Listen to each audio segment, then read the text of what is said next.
My name is Ayodeji Alaka, and I run a design strategy consultancy in London called OsanNimu. So can you give me a couple of examples? Well, it's called Iriani. Iriani is a cooperative of tea producers just outside of Nairobi. And they've got a almost 3-year plus project now with Marks and Spencer and DFID.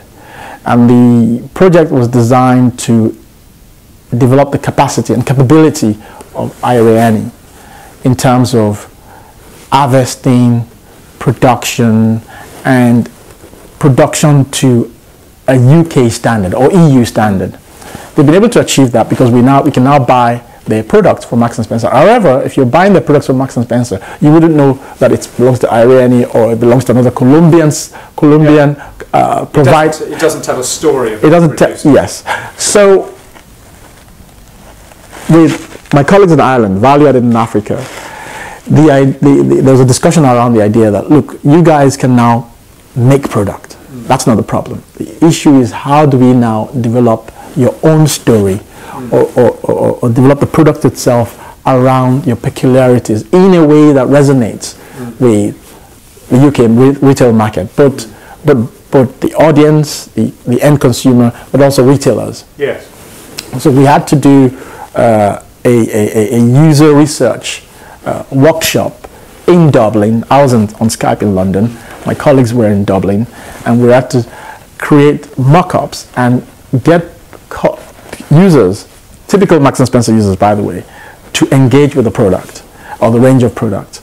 And with that feedback, we were able to actually identify some of the consumers in that research group as designers. So I flew out to Dublin to work with these designers from South Korea for over a 3-day period. We were on Skype with our colleagues in doing what you call a design sprint. Design sprint, yes. Design thinking sprint and making sprint.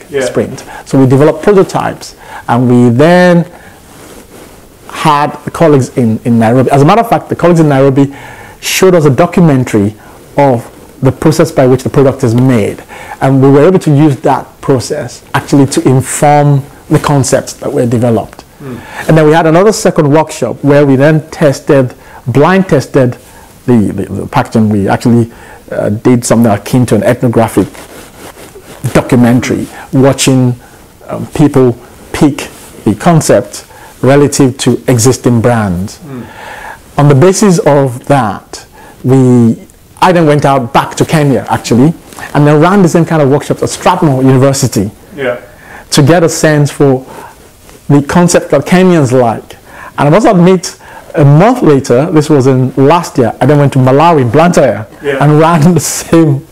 So we're now at a stage where we know what both ends like. And what are the qualities at both ends? Well, the priorities for the UK, for the Irish, because it was Ireland that I was in, is they're referencing what the major brands, so things to do with sustainability, recyclability, the fact that provenance, they also want to know where products come from, and they want to know that it's healthy. And that claim, and that it helps people at the other end? That it helps it. In fact, that's part of the provenance. In fact, there's a move from what I call fair trade to fairly traded. Because these tea products they're not just farmers. They moved up the people producing have moved up the capacity scale, so they've become technicians as well. And for people to know that, well, because I'm involved in this value chain as a buyer, it means that the person who was a pure farmer 3 years ago, they've still got the farming capability, but they've now become technical. So they understand how to manage a factory, a tea factory. The next thing up the value chain, they're probably going to become food technologists.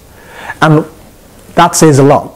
And there's sort of a consequence for university, food technology and university training. So we're looking at social impact, although it's small, but you can imagine what happens when that scales up.